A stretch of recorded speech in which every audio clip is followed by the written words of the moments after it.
Starting us off is going to be Grand Marquis of the Green Bay Packers. He's going to take a ball over the middle. He'll have 3 guys to beat, and what an incredible job on the sticks, weaving his way through the traffic. That would end up being a Packers touchdown and your 3rd place for highlight of the night.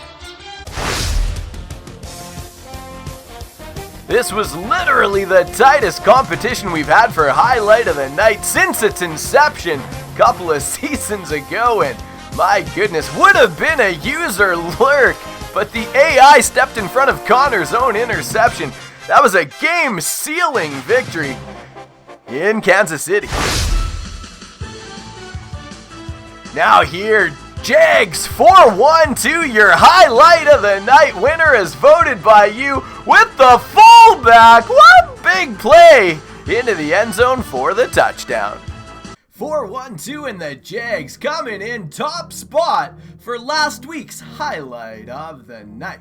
Now it's time to look forward to week 3, and what an incredible week it was. We're going to start off with the Bears in action against the Bucks, and at the end of the slate of all our games, you're going to see the Eagles and the Seahawks in an absolutely wild start and wild finish. So much action in between. Usually as I grade the highlight of the night throughout the editing process, you pretty much know which ones are going to make it. And I had ones that were surefire locks, and then next play after next play after next play, people are getting bumped. Wait till you see the 3 nominees for highlight of the night tonight. Conrad, how bad did you want back in the league?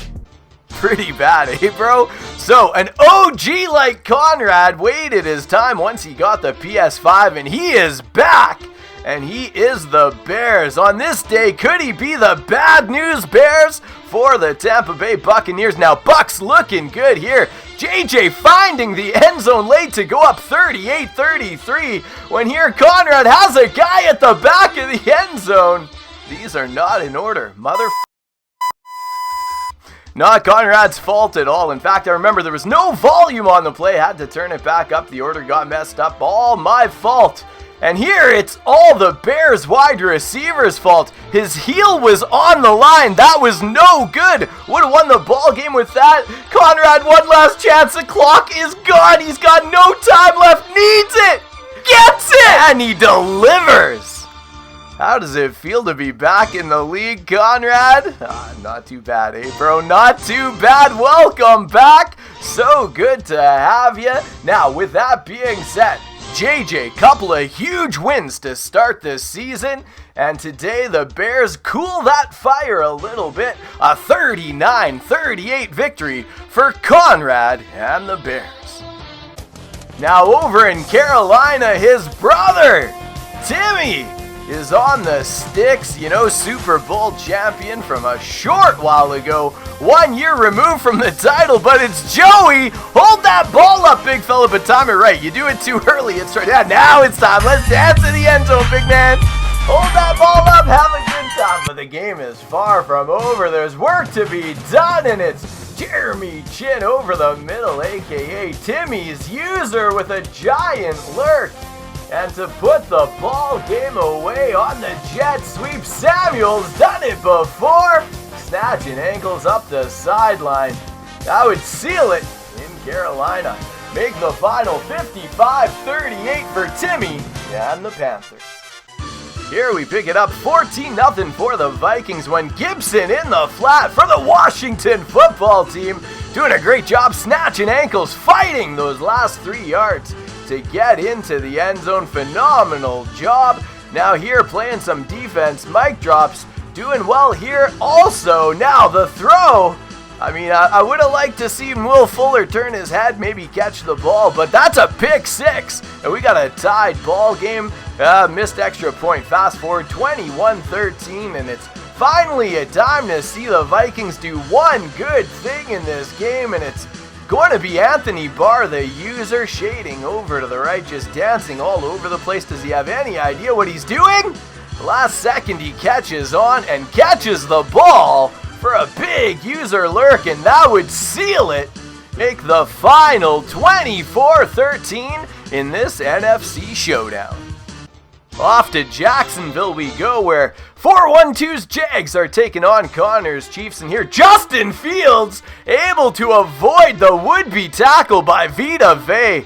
You can tell Connor's been labbing with Mitchie. That's some immediate defensive tackle user pressure, but Justin Fields equal to the task on that one. And fast forward, it's going to be the Chiefs looking over on the corner route, delivered early. How's that for speed? Finds his way to the outside, and the Chiefs would have the lead in the third quarter, but Jacksonville turns it on in the fourth and makes it a 42-24 final for 4-1-2's Jags in Jacksonville.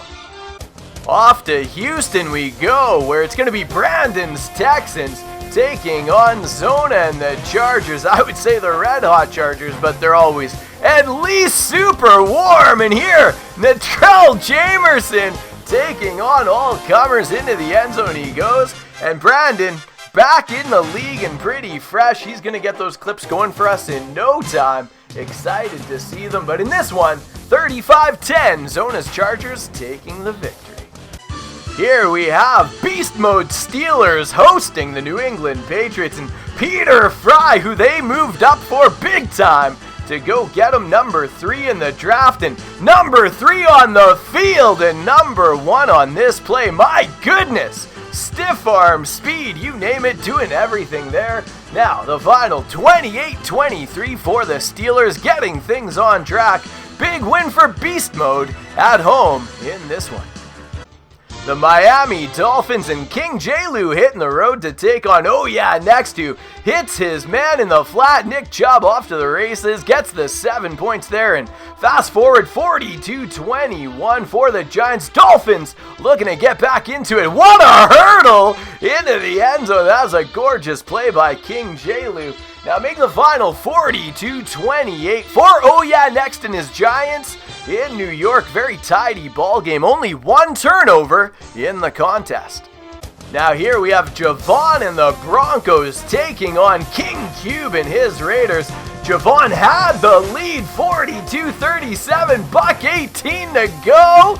Raiders only had one timeout. Kneeling didn't seem like an option to the big fella. Goes for the pass and gets absolutely slammed with a pick 6. Now here he needs to score, gets hit on the recovery. He's going to be the Raiders winning the tip drill. And a would-be win turns into a loss, and phenomenal job by King Cube at home, picking up the 45-42 win over Denver. Maybe that'll teach these bastards to kneel. Are we still on? Now here we are in Arizona, where Tommy Two Beers is taking on Port City Baller. It's going to be Lamar Jackson rolling right, moving his man up the field and into the end zone. You might have seen the click on by Port City Baller. Don't feel bad. I feel like this is the worst Madden ever for click-ons. It puts you on the second closest guy sometimes. It just messes everything up. But in the end, a 24-20 win for the Cowboys on the road. Now, into San Francisco we go. 2:35 left on the clock.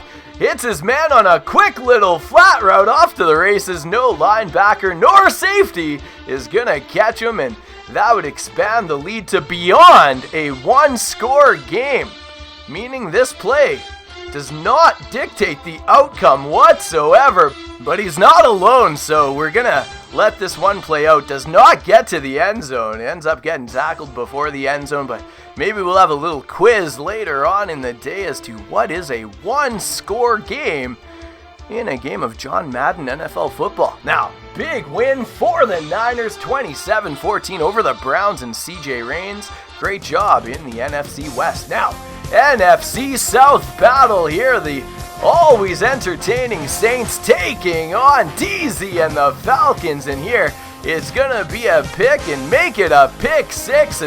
It's going to be King X21 off to the races, and that would get them to within 17-14 at that point. Fast forward 24-17 for King X21. DZ needing a play.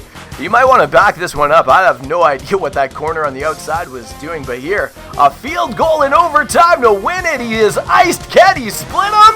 Absolutely huge win in this NFC South battle for DZ and his Falcons. Looking good on the day. The Falcons getting the win despite having 5 turnovers. Very improbable, but DZ finds a way. Big win for them in Atlanta.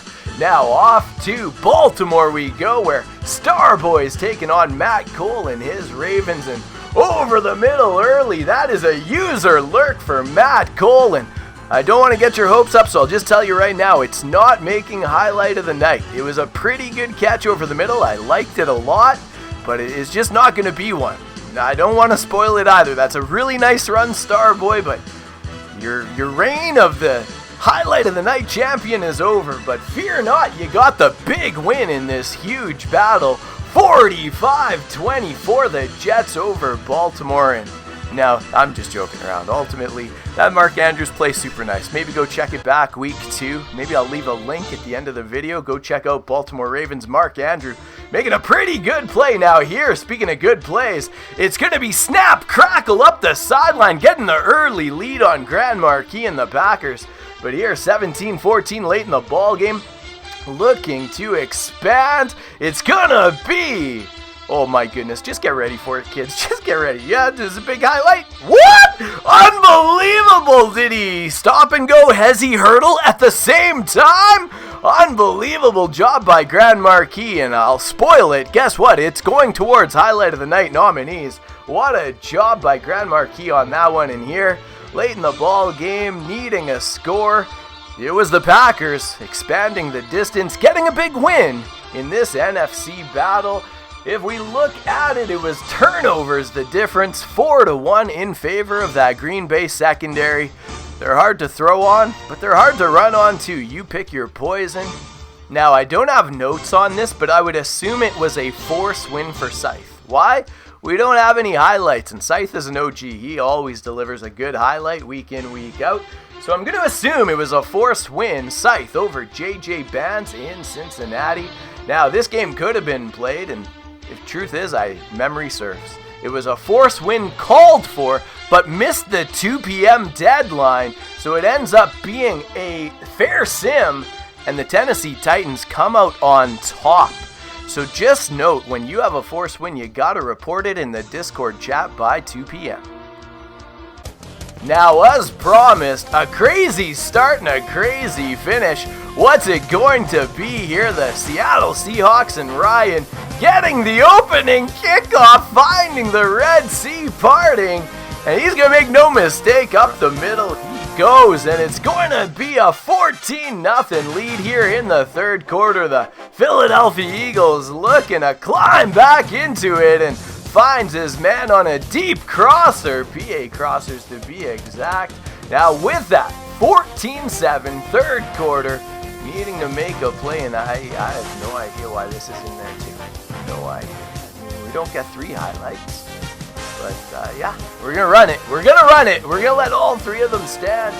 Tell you right now, the better choice would have been the fourth quarter touchdown that just put them in this spot here, needing a 2-point conversion, going for the win. They're down 1. Someone's leading with a 1-point victory, leaving with a 1-point victory, and it's gonna be the Eagles delivering us on the drag. Jamal Adams, probably 99 awareness, not enough to follow the simple drag. He stands there and watch it pass through his zone, and it's going to be a win for playing with you and the Philadelphia Eagles. Incredible action all around the league. Let's look at the top performers in our Players of the Week.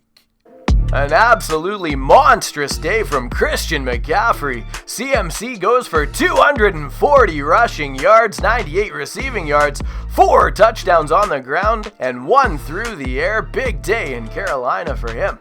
Now in the NFC defensive side of things, going to be Grady Jarrett filling space in a great way with 10 tackles and getting after the quarterback with 4 sacks for DZ and his Atlanta Falcons. Now over in the AFC, coming off a highlight of the night not too long ago, keeps producing 95 rushing yards with 2 rushing touchdowns and a receiving touchdown as well. Had 100 yards in the air pretty much. Great day for Saquon and the Jets. Now Harold Landry III of now the Pittsburgh Steelers.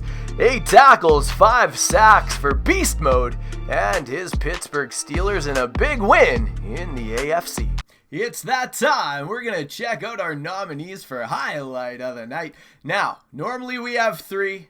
I was going to stick to 3, but my heart wouldn't let me.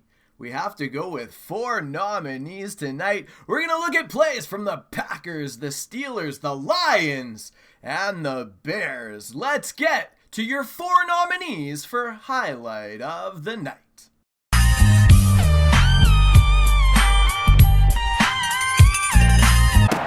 That'll be taken about a yard deep.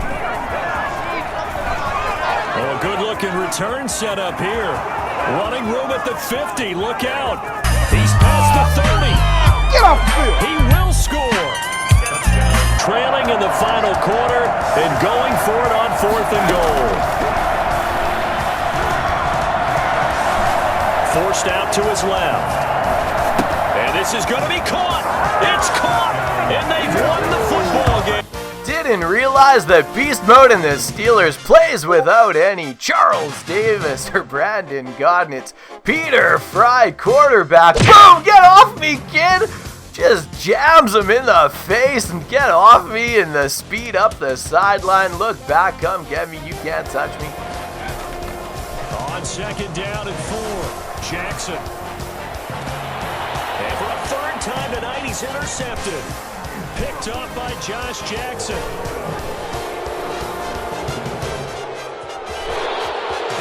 And into the end zone.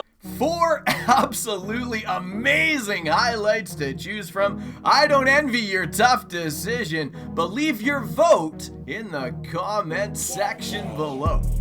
For our question of the day, it's more like the quiz of the day. This is not opinion.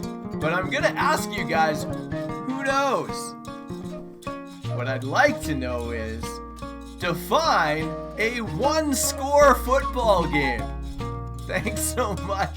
Leave your answers in the comment section below.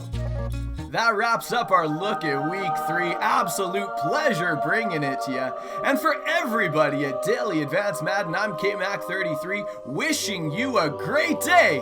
And I'll see you tomorrow with week 4.